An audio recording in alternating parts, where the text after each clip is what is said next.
Hello students, welcome to my new video and today I am going to teach you class 10 science chemistry lesson first chemical reaction and equation। कुछ बातों के बारे में हमने पिछले video में discuss किया हुआ है। जिन जिन बातों को हमने डिस्कस किया था एक बार फिर से उसको हम जान लेते हैं। हमने पहले स्टार्ट किया था what is chemical reaction and how many types of chemical reaction. Types of chemical reaction के बारे में हमने पढ़ा था। फिर another types of chemical reaction के बारे में पढ़ा था। रिड्यूसिंग एजेंट, ऑक्सीडाइजिंग एजेंट, इन सारी बातों के बारे में हमने डिस्कस किया हुआ पिछले वीडियो में। आज हम लोग देखेंगे कि हमारे जीवन में, हमारे डेली के लाइफ में जो केमिकल रिएक्शंस होते हैं उनका क्या यूज है। आगे बात समझ रहे हैं। हम लोग आज ये पढ़ेंगे कि किसी भी टाइप का केमिकल रिएक्शन है उसका हमारे डेली के लाइफ में क्या यूज होता है, कौन सा ऐसा केमिकल रिएक्शन है जो हमारे जीवन में इफेक्ट डालता है, उसका हमारे जीवन पर असर पड़ता है। तो आज हम लोग उन्हीं चीजों के बारे में, उन्हीं बातों के बारे में जानेंगे। और जनरली हमको कई सारे केमिकल रिएक्शंस मिलते हैं अपने डेली के लाइफ में देखने को, लेकिन एक सबसे बढ़िया एग्जाम्पल जो है that is rusting of iron. Rusting of iron क्या होता है, इसको हम लोग, जैसे आपने देखा होगा कि लोहे पे जंग लग जाता है, आप उसको कहीं खुले एटमॉस्फेयर में रख दीजिए तो क्या होता है कि वो एटमॉस्फेयर से ऑक्सीजन लेकर के फिर मॉइस्चराइजर के हेल्प से जो मेटल होता है वो मेटल ऑक्साइड में चेंज हो जाता है या मेटल सल्फाइड में चेंज हो जाता है। तो इसको हम लोग कहते हैं कि उस मेटल पे क्या हो गया है, जंग लग गया है। तो जैसे लोहे पर जंग लगना, ये तो बात समझ आ रही है आपको। इस डेली की लाइफ में आप देखते ही हैं कि जरूर लोहे की जो भी सब्सटेंस होते हैं उससे जंग लगता है, आप देख सकते हैं उसको। लेकिन कुछ मेटल्स, सारे मेटल्स से लोहे की तरह से रस्टिंग नहीं होते हैं। जितने भी मेटल्स आपके जीवन में आप अपने डेली लाइफ में देखते हैं, सारे मेटल्स से ऐसा पॉसिबल नहीं है कि जिस तरह से लोहे पे जंग लगता है सारे मेटल में उसी तरीके से जंग लगता है। अलग अलग तरीके होते हैं। जैसे आप कॉपर ले लीजिए, कॉपर जो होते हैं उनमें जो जंग लगता है तो क्या होता है, उसका सरफेस जो होता है ग्रीन या ब्लैक ब्लैक टाइप का हो जाता है। आपने अपने घरों में देखा होगा जो तांबे के बर्तन होते हैं, ठीक है, काफी दिनों से तांबे के या पीतल के जो भी बर्तन हो गए हैं काफी दिनों से रखा हुआ है तो उसके सरफेस जो होते हैं ग्रीन ग्रीन धब्बे टाइप के पड़ जाते हैं। और धीरे धीरे क्या होता है कि जो ग्रीन सरफेस पर बना हुआ है वहीं पे धीरे धीरे होल हो जाएगा और होल होने के बाद वो आपका जो बर्तन है वो धीरे धीरे क्या हो जाएगा, खराब हो जाएगा। तो इस तरीके से ये जरूरी नहीं है कि जिस तरह से आप लोहे पे जंग लगने वाली घटना को देखते हैं सारे मेटल्स पे उसी तरीके से जंग लगे। हर मेटल पे जंग जो होता है, जंग का टाइप्स जो होता है वो अलग अलग होता है। जैसे आप सिल्वर, चांदी को ले लीजिए, तो चांदी पे जब जंग लगता है तो जैसे लोहे पे जंग लगता है उस तरह का चांदी पे जंग नहीं लगता है।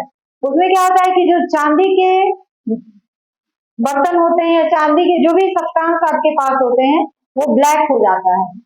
तो वो उसके जंग लगने का तरीका है कि चांदी पे जो है किस तरीके से जंग लगता है, ठीक है। तो हर मेटल पे अलग अलग तरीके से जंग लगता है।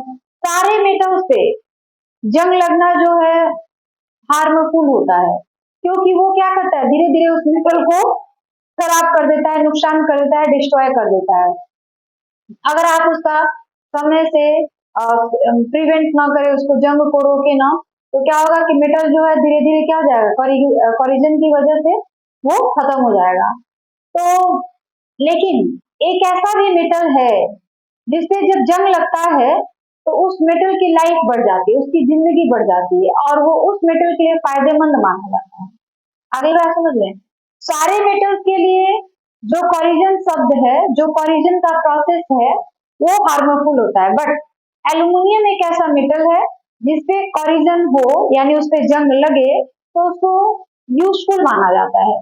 क्यों यूजफुल माना जाता है? क्योंकि जंग बेसिकली क्या है, कोरिजन बेसिकली क्या है, मेटल पर मेटल ऑक्साइड का लेयर बन जाता है। जो भी आपका मेटल है वो क्या करता है, एटमॉस्फेयर से ऑक्सीजन वाटर लेकर के मेटल ऑक्साइड में फॉर्म हो जाता है, मेटल ऑक्साइड बना लेता है।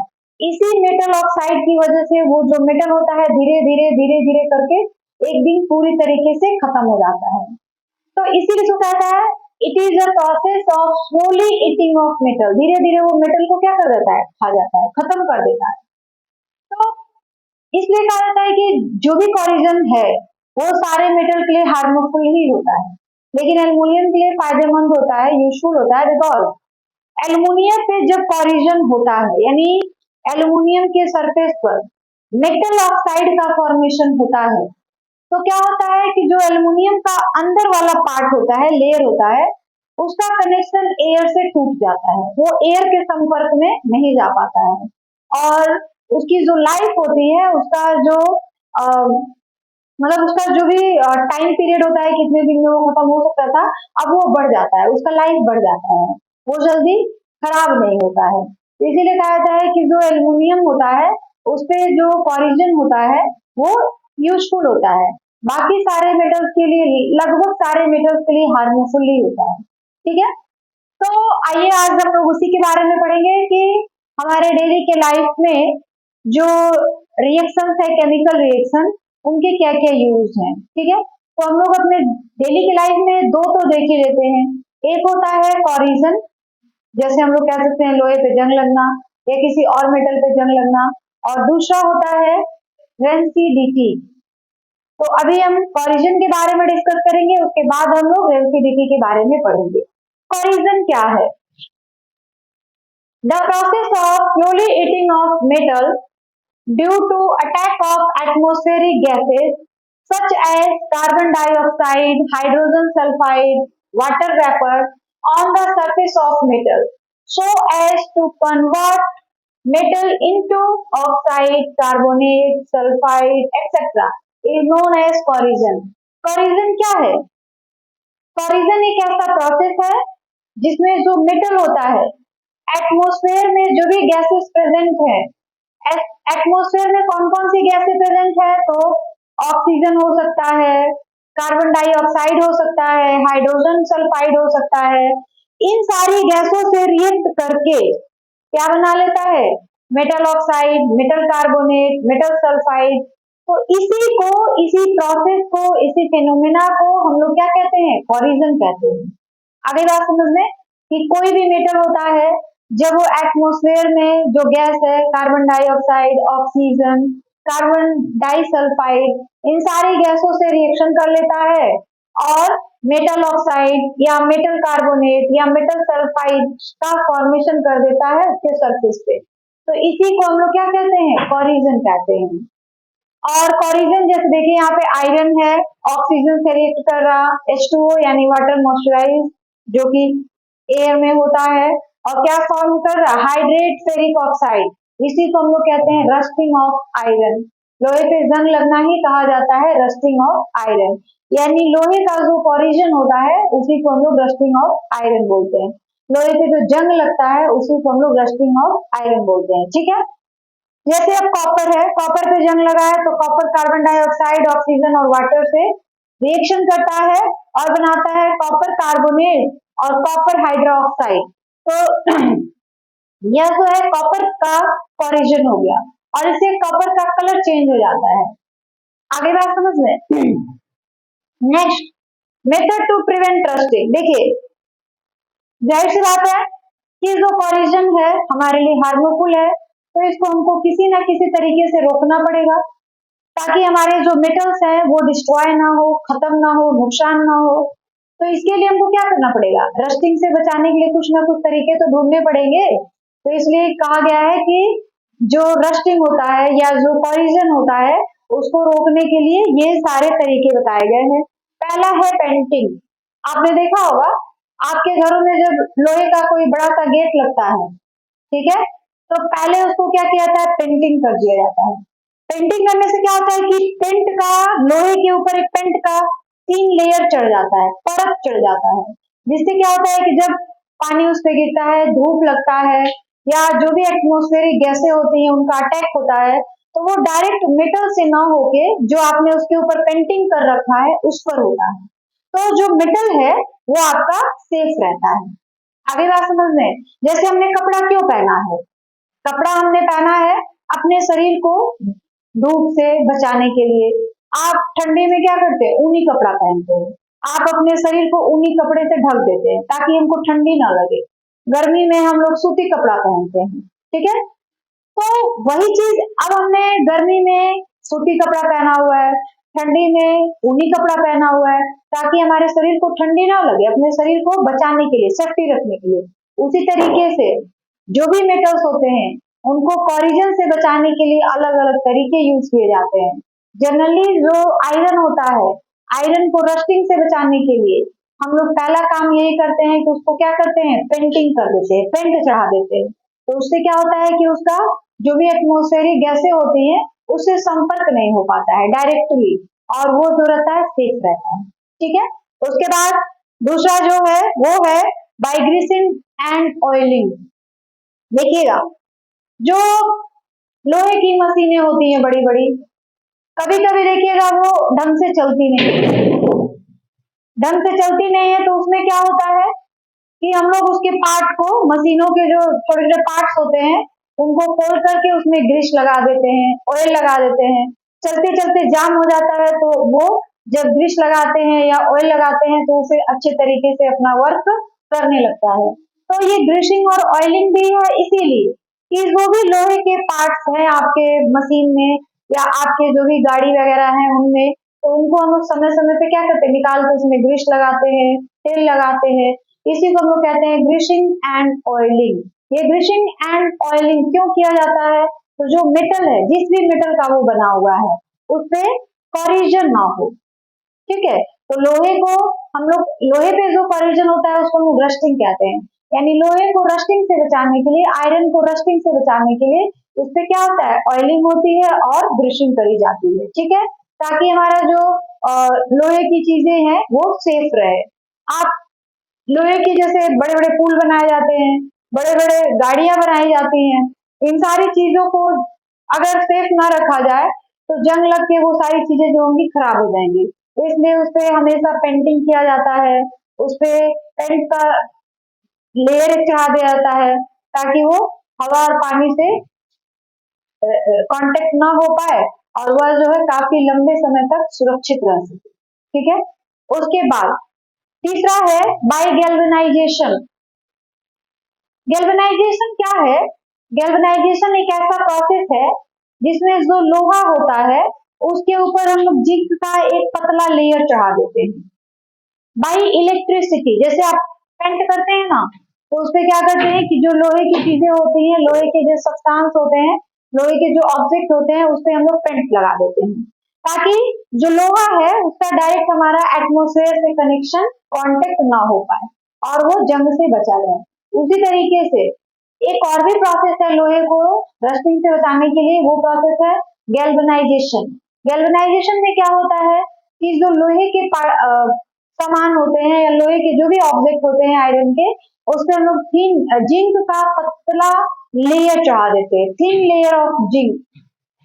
या कहेंगे कि जो लोहे के आर्टिकल्स होते हैं उस पे कोटिंग की जाती है जिंक की, जिससे उसका कनेक्शन जो होता है बाहर के एटमोसफेयर से नहीं हो पाता है और जो लोहे के जो पार्टिकल्स होते हैं, लोहे के जो आर्टिकल्स होते हैं वो काफी दिनों तक सुरक्षित रह सकते हैं। इस तरीके से जो आयरन होता है उसको रस्टिंग से बचाने के लिए हमारे पास तीन तरीके यहाँ पे बताए गए हैं, painting, greasing and oiling and galvanisation. तो गैल्वेनाइजेशन हमने अभी बताया कि यह जो होता है आयरन के ऑब्जेक्ट पर जिंक मेटल का एक थिन लेयर चढ़ा दिया जाता है, एक पतला परत लेयर चढ़ा दिया जाता है, जिससे उसका कनेक्शन जो होता है एटमोसफेयर से कट जाता है, नहीं हो पाता है। यानी वो एटमोसफेयर में जो डिफरेंट गैसेस हैं, एटमोसफेयर में जो मॉइस्चराइजर है उससे उसका डायरेक्ट कांटेक्ट नहीं हो पाता है, और जब डायरेक्ट कांटेक्ट उसका नहीं हो पाता है तो मेटल ऑक्साइड या मेटल सल्फाइड का फॉर्मेशन नहीं हो पाता है। फॉर्मेशन नहीं हो पाता है तो वह जो मेटल होता है काफी दिनों तक सुरक्षित रहता है। इसलिए ये सारी चीजें की जाती है, यानी लोहे को रस्ट से बचाने के लिए ये तीन प्रोसेस होते हैं। अब हम लोग आगे पढ़ेंगे रेंसिडिटी। तो बच्चों अब हम लोग पढ़ेंगे रेंसिडिटी। ये जो रेंसिडिटी है और जो कोरिजन है, ये दोनों ही ऑक्सीडेशन प्रोसेस है, ऑक्सीडेशन रिएक्शन है। क्योंकि देखिए ऑक्सीडेशन क्या होता है, oxidation is that process in which oxygen is gain. Oxygen जो होता है गेन किया जाता है, ऑक्सीजन जो होता है किसी चीज से जाके रिएक्शन करता है, तो ऐसे रिएक्शन को हम लोग कहते हैं या ऐसे प्रोसेस को हम लोग कहते हैं ऑक्सीडेशन। कोरिजन भी एक ऑक्सीडेशन का ही प्रोसेस है, बिकॉज जो मेटल्स होता है वो जब एयर में जो ऑक्सीजन प्रेजेंट है उससे रिएक्ट करता है तो मेटल ऑक्साइड का फॉर्मेशन होता है, जिसको हम लोग कहते हैं कि मेटल का जो है कोरिजन हो गया। तो corrosion is also process of oxidation, ठीक है। एंड सेकेंड वन जो हम लोग अपने डेली के लाइफ में देखते हैं ऑक्सीडेशन प्रोसेस का use, that is rancidity. Rancidity का मतलब होता है जो खाना आपने देखा होगा खाना खराब हो जाता है, उसी को हम लोग रेंसिडिटी कहते हैं। जैसे आप देखिएगा गर्मी के दिनों में रेंसिडिटी ज्यादा आपको देखने को मिलता है, बिकॉज गर्मी के दिनों में अगर आप सब्जी या दाल बनाकर रख देते हैं तो रात होते होते वो खाना जो होता है आपका खराब हो जाता है, उसका स्मेल चेंज हो जाता है, टेस्ट चेंज हो जाता है, तो उसी को हम लोग रेंसिडिटी कहते हैं। तो वो हुआ क्यों, गर्मी के दिनों में क्या होता है जो खाने में ऑयल होते हैं, फैट्स होते हैं, वो ऑक्सीजन से रिएक्शन कर लेते हैं। अब ऑक्सीजन उनको कहाँ मिल जाता है, तो एयर में है।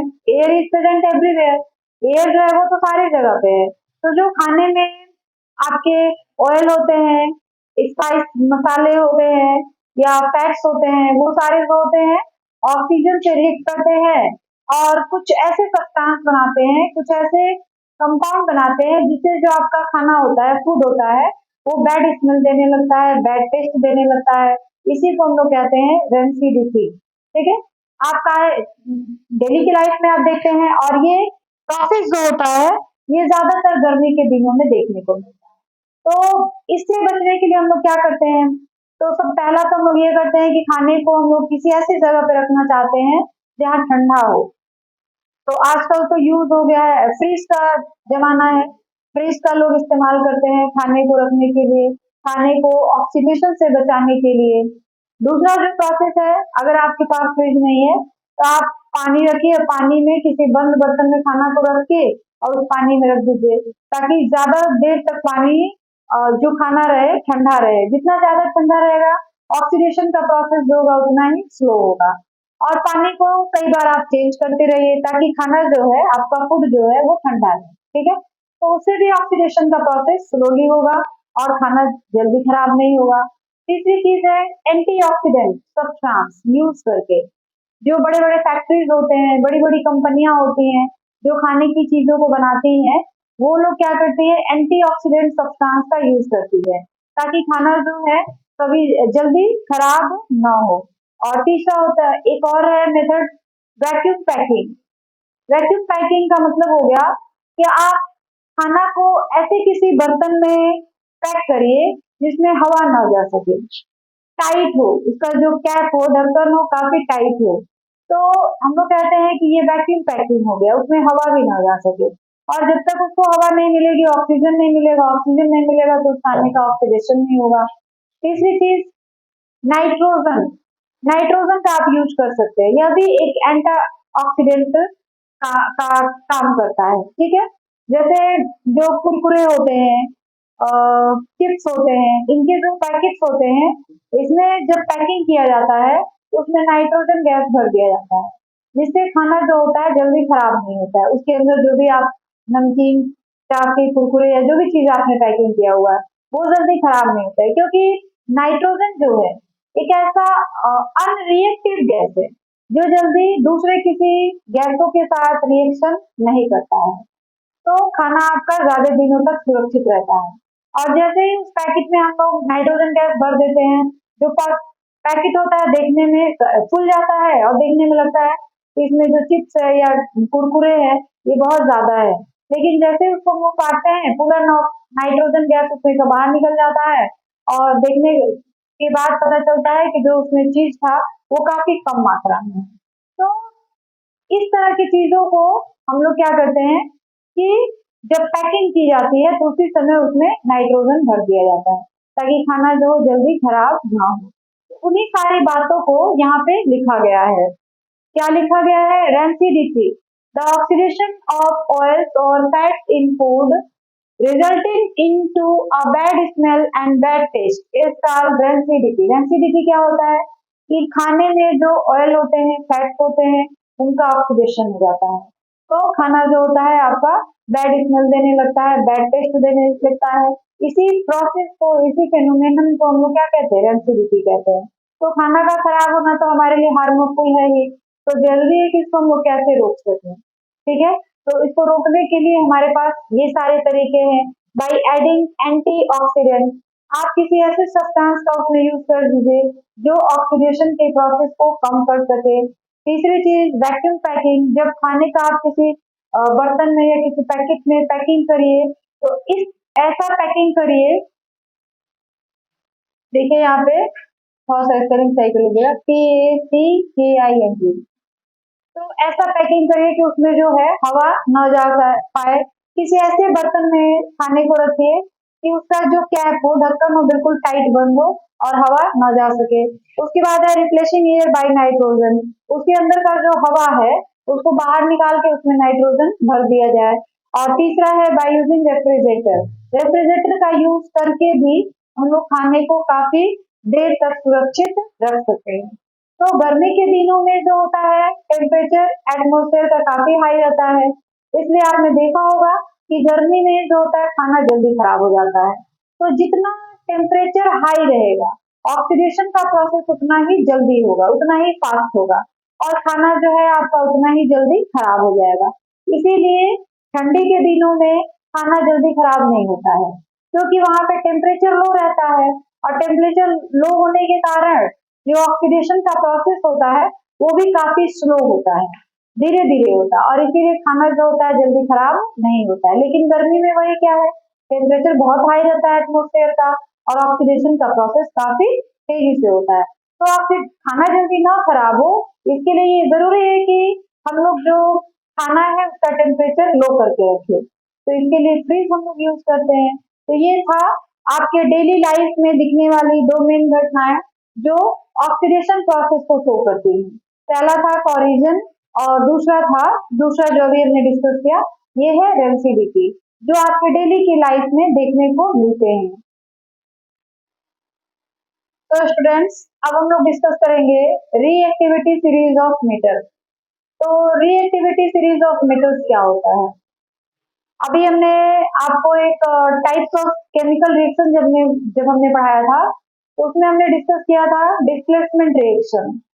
तो ये डिस्प्लेसमेंट रिएक्शन क्या होता है कि जो मोर रिएक्टिव एलिमेंट होते हैं, जो मोर रिएक्टिव मेटल्स होते हैं, वो लेस रिएक्टिव एलिमेंट को इसके कंपाउंड में से या कहा जाए इसके साल्ट में से इसको डिस्प्लेस कर देते हैं।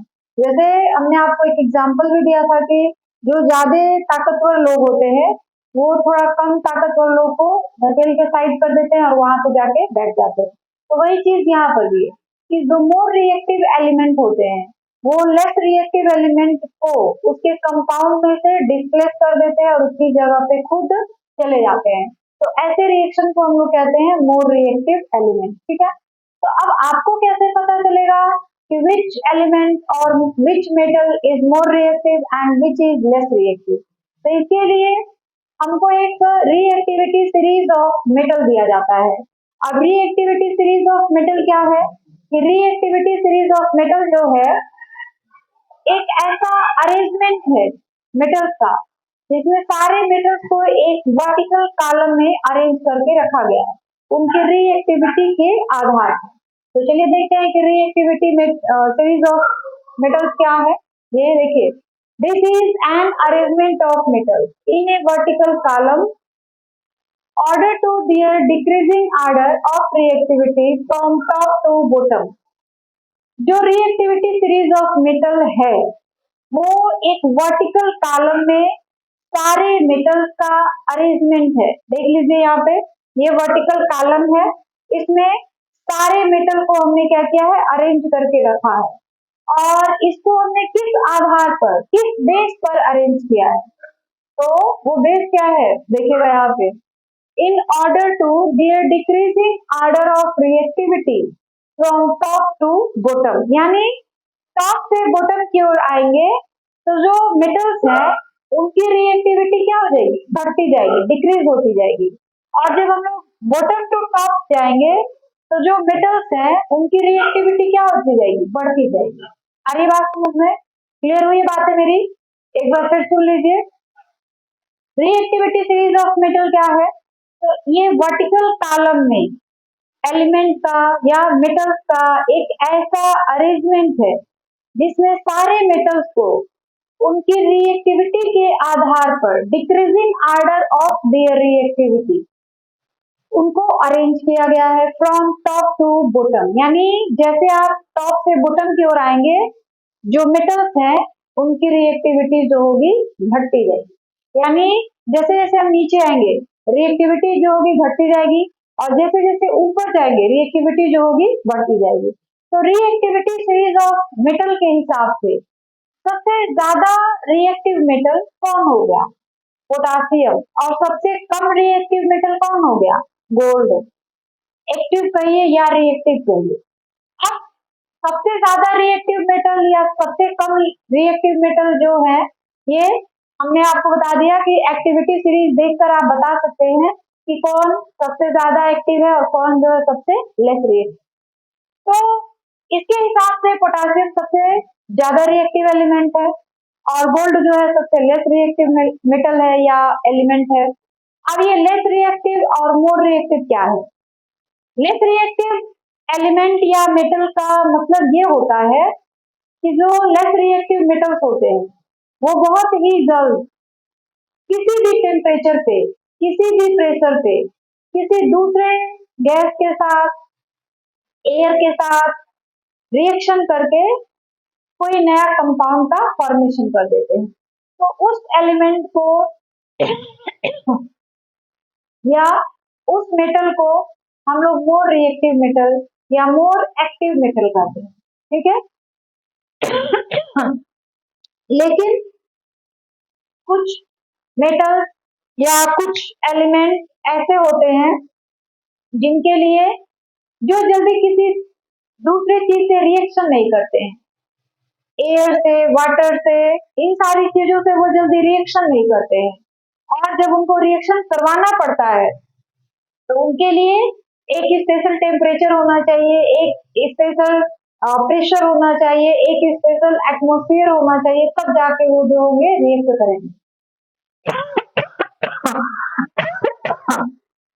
तो ऐसे मेटल को या ऐसे एलिमेंट को हम लोग लेस रिएक्टिव एलिमेंट कहते हैं। जैसे आप एग्जांपल के तौर पे इसको समझ लीजिए, आप एक आयरन का टुकड़ा ले लीजिए और एक गोल्ड का टुकड़ा ले लीजिए, ठीक है, और दोनों को आप घर के बाहर ऐसी जगह पे रखिए जहां पे उसको प्रॉपर धूप भी मिलता हो, प्रॉपर एयर मिलता हो, प्रॉपर वाटर मिलता हो, ठीक है।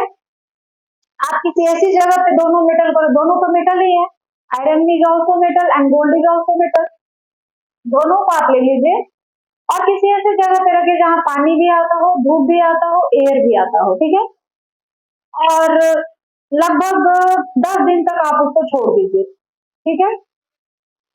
10 दिन के बाद आप देखेंगे, बशर्ते ये है कि सोना जो है अगर किसी ने देख लिया तो वो चोरी कर लेगा, चोरी नहीं होना चाहिए। तो 10 दिन के बाद जब आप जाएंगे वहां पे देखने के लिए, तो सोना और जो आपका गोल्ड है और जो आपका आयरन है, दोनों में कुछ आपको चेंजेस देखने को मिलेंगे। चेंज क्या देखने को मिलेगा बता सकते हैं आप लोग? वो चेंज क्या होगा? वो चेंज ये होगा कि जो आपका आयरन है उस पे रस्ट आ गया होगा, उस पे जंग लग गया होगा, और जो आपका गोल्ड है उस पे कोई चेंज नहीं हुआ होगा, वो जैसा पहले था अब भी वैसा ही होगा। इसका मतलब ये है iron is more reactive element and gold is less reactive element. Iron जो है मोर रिएक्टिव है, उसने वाटर से भी, एयर से भी, किसी से भी रिएक्शन करके मेटल ऑक्साइड का फॉर्मेशन कर दिया, जिसको हम जंग के नाम से जानते हैं। लेकिन जो आपका गोल्ड है वो तो लेस रिएक्टिव है, वो वाटर से, एयर से या जो आपका धूप है किसी से उसने रिएक्शन नहीं किया है। इट मीन्स यह जो है लेस रिएक्टिव एलिमेंट है। तो ये तो बात हो गई लेस रिएक्टिव एलिमेंट की और मोर रिएक्टिव एलिमेंट की। तो वही जो रिएक्टिविटी सीरीज ऑफ मेटल बनाया गया है उसमें यही बनाया गया है कि सारे मेटल्स को एक वर्टिकल कॉलम में अरेंज किया गया है इन इंक्रीजिंग और decreasing order of their reactivity. Increasing order भी कह सकते हैं या फिर डिक्रीजिंग आर्डर भी कह सकते हैं। इंक्रीजिंग आर्डर इसलिए कि अगर कोई बॉटम टू टॉप जाए तो वहां पे जो मेटल्स हैं, जो सब्सटेंस है, एलिमेंट है, उनकी एक्टिविटी क्या होगी, इंक्रीज करेगी। जैसे जैसे आप ऊपर जाएंगे रिएक्टिविटी या एक्टिविटीज होगी वो क्या हो जाएगी, इंक्रीज होती जाएगी। लेकिन जैसे जैसे आप नीचे आएंगे रिएक्टिविटी जो होगी क्या हो जाएगी, डिक्रीज हो जाएगी। तो आप इंक्रीजिंग आर्डर भी लिख सकते हैं, डिक्रीजिंग आर्डर भी लिख सकते हैं, लेकिन आपको यहाँ पे ये चीज लिखना जरूरी है, फ्रॉम टॉप टू बॉटम या फ्रॉम बॉटम टू टॉप, ये बातें आपको लिखना जरूरी है। ठीक है, तो ये तो बात समझ आ गई आपको कि रिएक्टिविटी सीरीज या एक्टिविटी सीरीज ऑफ मेटल्स क्या होता है। ठीक है, अब जो रिएक्टिविटी सीरीज ऑफ एलिमेंट्स हैं या जो रिएक्टिविटी सीरीज ऑफ मेटल्स हैं उसकी प्रॉपर्टी क्या होती है। ठीक है, तो चलिए देखते हैं उसकी प्रॉपर्टी क्या है। रिएक्टिविटी सीरीज ऑफ मेटल जो है उसकी पहली प्रॉपर्टी ये है कि जो बिल्कुल टॉप में मेटल्स होते हैं वो मोर रिएक्टिव होते हैं। तो उस हिसाब से मोर रिएक्टिव एलिमेंट कौन हो गया, पोटासियम। क्लियर है। और जो बिल्कुल बॉटम में मेटल होता है वो क्या होता है, लेस रिएक्टिव होता है। तो इस सीरीज के हिसाब से लेस रिएक्टिव मेटल कौन हो गया, गोल्ड। आगे बात समझ में, तो वही चीजें हमने यहाँ पे लिखा है, के फॉर पोटासियम, के lying at the top, so it is most reactive element या मोर रिएक्टिव एलिमेंट। क्लियर है। Second, Au lying at the bottom, so it is less reactive element, बिल्कुल नीचे है इसलिए क्या हो गया, लेस रिएक्टिव एलिमेंट है। Third, metal lying below hydrogen, least reactive, hydrogen के नीचे, देखिए ये हाइड्रोजन है, इसके नीचे जितने भी मेटल्स रखे गए हैं वो सारे के सारे लेस रिएक्टिव है, और हाइड्रोजन के ऊपर जितने भी मेटल्स रखे गए हैं वो सारे के सारे मोर रिएक्टिव हैं। आगे बात समझ में, वही बात यहाँ लिखी गई है, metals lying below hydrogen least reactive, hydrogen के नीचे जो भी है लेस रिएक्टिव है, हाइड्रोजन के ऊपर जो भी है मोर रिएक्टिव है। पांचवी प्रॉपर्टी क्या है, the metal lying above hydrogen displace hydrogen from acids, जो मोर रिएक्टिव एलिमेंट होते हैं, मतलब जो हाइड्रोजन के ऊपर मेटल रखे गए हैं, मेटल को आप एलिमेंट भी कह सकते हैं, तो हाइड्रोजन के ऊपर जितने भी मेटल्स रखे गए हैं उनको जब एसिड से रिएक्ट करवाया जाएगा तो वो क्या करेंगे, हाइड्रोजन को डिस्प्लेस कर देंगे, हाइड्रोजन को बाहर निकाल देंगे। अब इसके ऊपर जितने भी मेटल्स हैं उन सब की यही खासियत होती है कि जब वो किसी एसिड से रिएक्ट करते हैं तो उसमें से हाइड्रोजन गैस क्या होता है, बाहर निकलता है। जैसे आप देख लीजिए, more reactive metal, the metal lying LYING above hydrogen displace hydrogen from acid. जैसे देखिए हाइड्रोजन के ऊपर सारे एलिमेंट है, हमने जिंक ले लिया, ठीक है, और जिंक या किसी भी मेटल को ले लीजिए और उसका किसी एसिड के साथ रिएक्शन करवा दीजिए। एग्जांपल हम यहाँ पे लिखिए HCl, तो वो क्या होगा, ZnCl2 बनेगा और H2 गैस जो होगा बाहर निकल जाएगा। ठीक है, तो हाइड्रोजन के ऊपर जितने भी मेटल्स है वो सारे जब किसी एसिड से रिएक्ट करेंगे तो उसमें से हाइड्रोजन गैस होगा क्या होगा, बाहर निकलेगा। लेकिन हाइड्रोजन के नीचे जितने भी मेटल्स हैं वो जब किसी एसिड से रिएक्ट करेंगे तो उसमें से हाइड्रोजन गैस बाहर नहीं निकलेगा। इतनी बात क्लियर हो रही है कि हाइड्रोजन के नीचे जितने भी मेटल्स हैं वो जब किसी एसिड से रिएक्ट करेंगे तो हाइड्रोजन गैस बाहर नहीं निकलेगा, लेकिन हाइड्रोजन के ऊपर जितने मेटल्स हैं वो जब किसी एसिड से रिएक्ट करेंगे तो उसमें से हाइड्रोजन गैस बाहर निकलेगा। क्लियर, यही बात लिखी गई है। The metal lying below hydrogen can not displace hydrogen from its acid, मतलब जो मेटल हाइड्रोजन के नीचे है वो एसिड से हाइड्रोजन को डिस्प्लेस नहीं कर सकते। ठीक है, सातवीं प्रॉपर्टी क्या है, any metal can displace the metal lying below it from its salt solution। इसको थोड़ा ध्यान से समझिएगा। कहने का मतलब ये है कि हाइड्रोजन के नीचे जितने भी मेटल्स हैं और हाइड्रोजन के ऊपर जो मेटल्स हैं, हाइड्रोजन के ऊपर जो मेटल्स हैं वो हाइड्रोजन के नीचे वाले मेटल को उनके साल्ट में से डिस्प्लेस कर सकते हैं। ध्यान से सुनिएगा इस बात को फिर से। हाइड्रोजन के ऊपर जितने भी मेटल्स हैं वो सारे हाइड्रोजन के नीचे वाले मेटल को उसके साल्ट में से डिस्प्लेस कर सकते हैं। जैसे फॉर एक एग्जांपल यहाँ पे ले लीजिए, देखिएगा हाइड्रोजन के ऊपर हम ले लेते हैं, मान लीजिए Fe हमने ले लिया और हाइड्रोजन के नीचे हमने Cu ले लिया, ठीक है। तो हाइड्रोजन के ऊपर है Fe और हाइड्रोजन के नीचे है Cu, तो इसका साल्ट हो गया CuSO4। तो Fe जो है हाइड्रोजन से ऊपर है, तो ये क्या करेगा, Cu को इसके साल्ट में से यानी कॉपर सल्फेट में से डिस्प्लेस कर देगा। तो ये क्या बनेगा, Cu प्लस FeSO4 ये चीज बनेगा। लेकिन अगर कोई कहे कि Cu plus FeSO4 is equal to Fe plus CuSO4, तो ये रिएक्शन आपका गलत हो गया है। ये रिएक्शन इम्पॉसिबल है, ये हो ही नहीं पाएगा। क्यों?